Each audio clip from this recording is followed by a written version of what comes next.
El 2 de diciembre de 1972, Salvador Allende, presidente de Chile, habló en la Universidad de Guadalajara, México. Habló de la revolución, trazó el camino de la insurgencia en palabras que hoy cobran el relieve y la fuerza de la historia.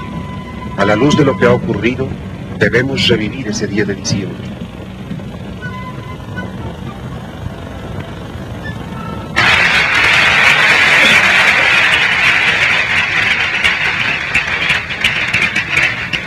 ¡Viva México!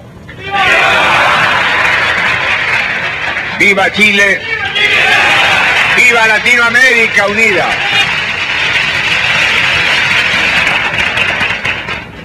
Comunidad universitaria, qué difícil es para mí poder expresar lo que he vivido y sentido en estas breves y largas horas de convivencia con el pueblo mexicano, con su gobierno. Cómo poder traducir lo que nosotros, integrantes de la delegación de nuestra patria, hemos recibido en generosa entrega y como aporte solidario a nuestro pueblo en la dura lucha en que está empeñado. ¿Qué puede significar más estar junto a la juventud y sentir como ella late y presurosamente con una clara conciencia revolucionaria y antiimperialista? Porque fui dirigente estudiantil y porque fui expulsado de la universidad,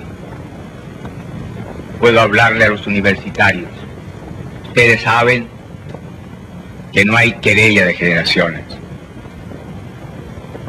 Hay jóvenes viejos y viejos jóvenes, y en estos me ubico yo.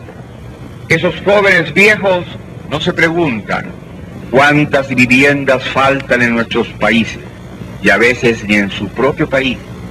Hay muchos médicos que no comprenden que la salud se compra, y que hay miles y miles y miles de hombres y mujeres en América Latina que no pueden comprar la salud, que no pueden ir a sus consultorios, y son pocos los que luchan porque se estructuren los organismos estatales para llevar la salud ampliamente al pueblo. De igual manera que hay maestros que no se inquietan que haya también cientos y miles de niños y de jóvenes que no pueden ingresar a las escuelas. En América Latina, continente de más de 220 millones de habitantes, hay 100 millones de analfabetos y semianalfabetos. En este continente hay más de 30 millones de cesantes absolutos y la cifra se eleva por sobre 60 millones, tomando en consideración aquellos que tienen trabajos ocasionales. El 53% de la población se alimenta en condiciones por debajo de lo normal. En América Latina faltan más de 28 millones de viviendas. En estas circunstancias cabe preguntarse, ¿cuál es el destino de la juventud? Porque este continente es un continente joven. El 51% de la población de América Latina está por debajo de los 27 años. Si hoy tenemos las cifras que aquí he recordado, ¿qué va a ocurrir si las cosas no cambian? Cuando seamos 360 o 600 millones de habitantes. Pero si ningún gobierno de este continente democrático, y lo hay pocos, pseudo-democráticos, hay más. Dictatoriales también los hay. Ningún gobierno ha sido capaz de superar los grandes déficits, de hacer posible que estos déficits no sigan pesando sobre nuestra existencia. ¿Por qué sucede esto? Porque somos países monoproductores en la inmensa mayoría. Somos los países del cacao, del banano, del café, del estaño, del petróleo o del cobre. Somos países productores de materias primas e importadores de artículos manufacturados. Vendemos barato y compramos caro.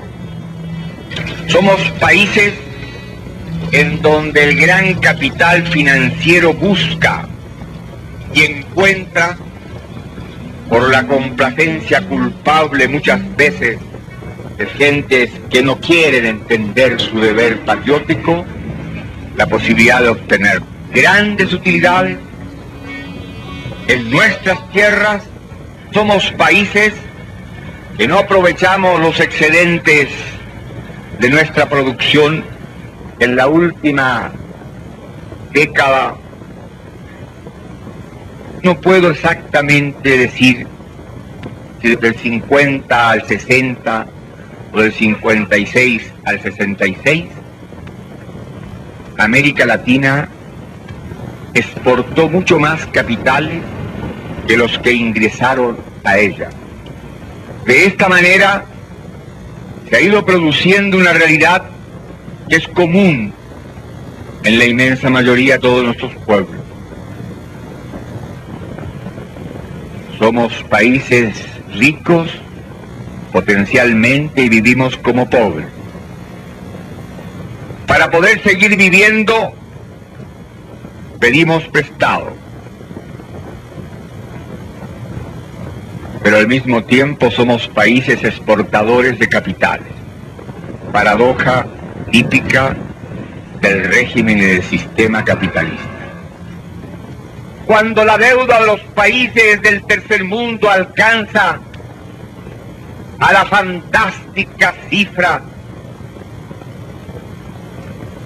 de 95.000 millones de dólares, cuando mi país, que es el segundo productor de cobre en el mundo y tiene las más grandes reservas de cobre del mundo y tiene la más grande mina de tajo abierto del mundo y la más grande mina subterránea del mundo, de Camata y el Teniente, cuando mi país se ha visto obligado a endeudarse con una deuda externa, 420 millones de dólares, que significan más del 30% del presupuesto de ingresos, uno puede colegir que es imposible que pueda esto seguir. Que tenemos un presupuesto de divisa superior a muchos países latinoamericanos, que tenemos una extensión de tierra que podría alimentar y debería alimentar a 20 o a 25 millones de habitantes. Desde que estamos en el gobierno popular tenemos que importar más alimentos, porque tenemos conciencia que aún importando como lo hicieron los gobiernos anteriores, 200 millones de dólares al año, en Chile el 48% de la población se alimentaba por debajo de lo normal. Y aquí, en esta casa de hermanos, yo que soy médico, que he sido profesor de medicina social, puedo dar una cifra que no me avergüenza, pero que sí me duele. En mi patria, porque hay estadísticas y no las ocultamos, hay 600.000 niños que tienen un desarrollo mental por debajo de lo normal. Si acaso un niño en los primeros 8 meses de su vida no recibe la proteína necesaria para su desarrollo corporal y cerebral, se va a desarrollar en forma diferente al niño que pudo tenerla y que lógicamente es casi siempre el hijo de un sector minoritario, de un sector poderoso económicamente. Si a ese niño que no recibió la proteína suficiente, después de los 8 meses se le da, puede recuperar y normalizar su desarrollo corporal, pero no puede alcanzar el desarrollo normal de su cerebro. ¿Y cuántas son las madres proletarias que no pueden amamantar a sus hijos cuando nosotros los médicos sabemos que el mejor alimento es la leche de la madre?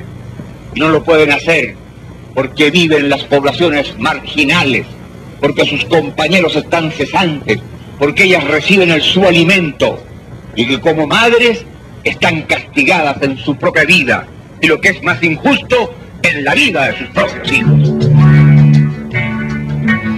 Nosotros tenemos que entender que cuando hablamos de una universidad comprometida, estamos hablando de una universidad que entienda que para que termine esta realidad brutal se requiere un profesional comprometido con el cambio social.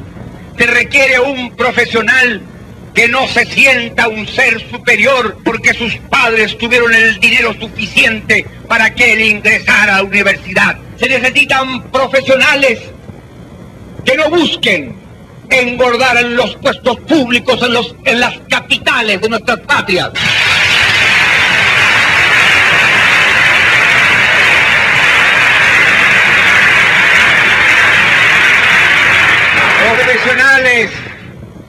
Profesionales que vayan a la provincia, que se hundan en ella, que la obligación del que estudió aquí es no olvidar que esta es una universidad del Estado, que la pagan los contribuyentes, que la inmensa mayoría de ellos son los trabajadores y que por desgracia en esta universidad y como en las universidades de mi patria, la presencia de hijos de campesinos y de obreros alcanza un bajo nivel todavía. Por eso ser joven en esta época implica una gran responsabilidad. Ser joven de México, de Chile, ser joven de América Latina. La juventud tiene que asumir su responsabilidad histórica. Tienen que entender que no hay lucha de generaciones, que hay un enfrentamiento social que es muy distinto. Y si es estudiante, darse cuenta que hay otros jóvenes que como él tienen los mismos años, pero que no son estudiantes. Y si es universitario, con mayor razón mirar al joven campesino o al joven obrero y tener un lenguaje de juventud, no un lenguaje solo de estudiante universitario, para universitario. Pero el que es estudiante tiene una obligación, tiene la obligación de ser un factor dinámico del proceso de cambio, pero sin perder los perfiles también de la realidad. La revolución no pasa por la universidad, y esto hay que entenderlo. La revolución pasa por las grandes masas. La revolución la hacen los pueblos. La revolución la hacen esencialmente los trabajadores.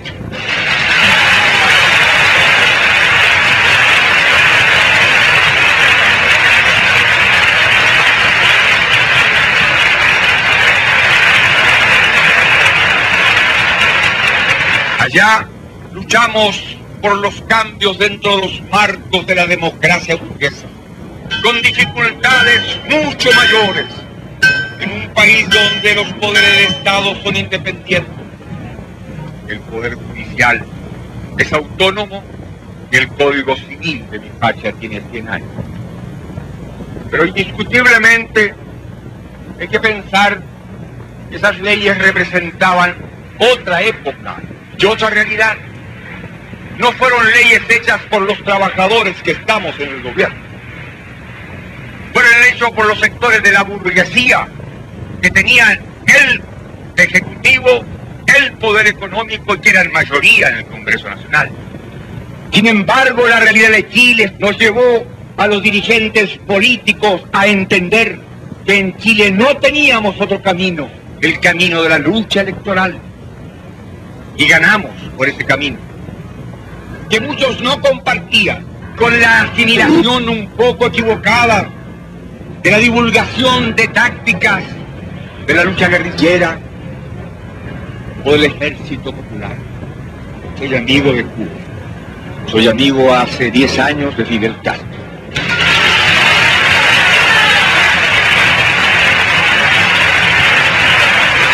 Fui amigo del comandante Ernesto Che Guevara.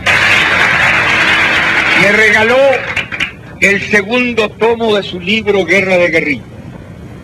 Y en la dedicatoria que me puso dice lo siguiente: a Salvador Allende, que por otros medios trata de obtener lo mismo.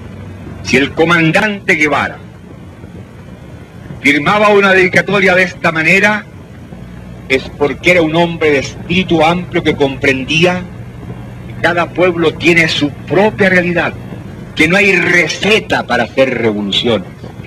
De ahí entonces que es útil que la juventud, y sobre todo la juventud universitaria, que no puede pasar por la universidad al margen de los problemas de su pueblo,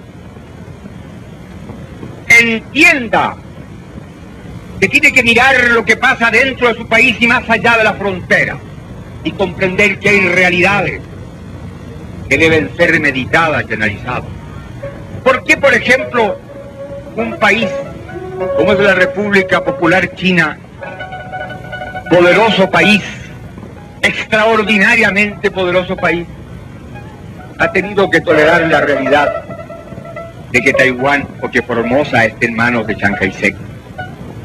¿Es que acaso la República Popular China no tiene los elementos bélicos, por así decirlo, lo suficientemente poderosos para haber en 2 minutos recuperado Taiwán? ¿Por qué no lo ha hecho? Porque indiscutiblemente hay problemas superiores de la responsabilidad política, porque al proceder así colocaba a la República Popular China en el camino de una agresión que podía haber significado un daño para el proceso revolucionario, quizás una conflagración mundial. ¿Quién puede dudar de la voluntad, de la acción, de la decisión, de la conciencia revolucionaria de Fidel Castro? ¿Por qué la bahía de Guantánamo no la ha tomado? Porque no puede, ni debe hacerlo, ni debe hacerlo, porque expondría a su revolución y a su patria. Uno se encuentra a veces con jóvenes que han leído el manifiesto comunista o lo han llevado largo rato debajo del brazo, ven que lo han asimilado y dictan cátedras y exigen actitudes y critican a hombres que por lo menos tienen consecuencia en su vida. Y ser joven y no ser revolucionario es una contradicción hasta biológica. Pero ir avanzando en los caminos de la vida y mantenerse como revolucionario en una sociedad burguesa es difícil. Yo era un orador universitario de un grupo que se llamaba Avance. Era el grupo más vigoroso de la izquierda. Un día 395 votaron mi expulsión. De los 400 fueron los que se han muerto, y por suerte no son muchos, solo 2 quedamos en la lucha social. Los demás tienen depósitos bancarios, algunos en el extranjero, tuvieron latifundio, se los expropiamos, tenían acciones en los bancos, también se los nacionalizamos, y los monopolios les pasó lo mismo, pero en el hecho 2 hemos quedado. También me echaron por reaccionario, pero los trabajadores de mi patria me llaman el compañero presidente. Por eso, el dogmatismo, el sectarismo, debe ser combatido. El estudiante universitario que tiene una postura doctrinaria y política tiene fundamentalmente que no olvidarse que precisamente la revolución necesita a los técnicos y los profesionales. Lenin dijo que un profesional, un técnico, valía por 10 comunistas. Yo digo que por 50. y por 80 socialistas. Yo soy socialista. Me duele mucho a los compañeros míos que digan eso, pero lo digo ¿por qué? Porque ser agitador universitario y mal estudiante es fácil. Ser dirigente revolucionario y buen estudiante es más difícil. Pero el maestro universitario respeta al buen alumno y tendrá que respetar sus ideas, pareciera que sean.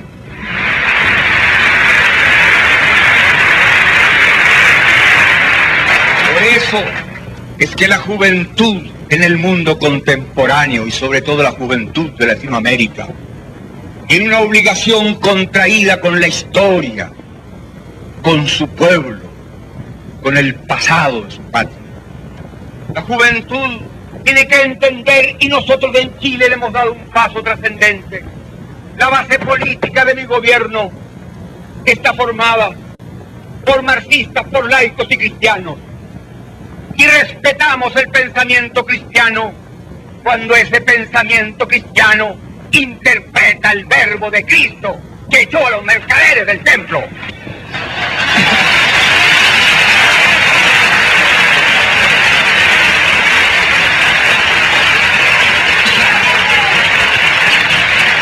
Los marxistas conjugamos una misma actitud y un mismo lenguaje frente a los problemas esenciales del pueblo. Porque un obrero sin trabajo, no importa que sea o no sea marxista, no importa que sea o no sea cristiano, no importa que no tenga ideología política, es un hombre que tiene derecho al trabajo y debemos dárselo nosotros.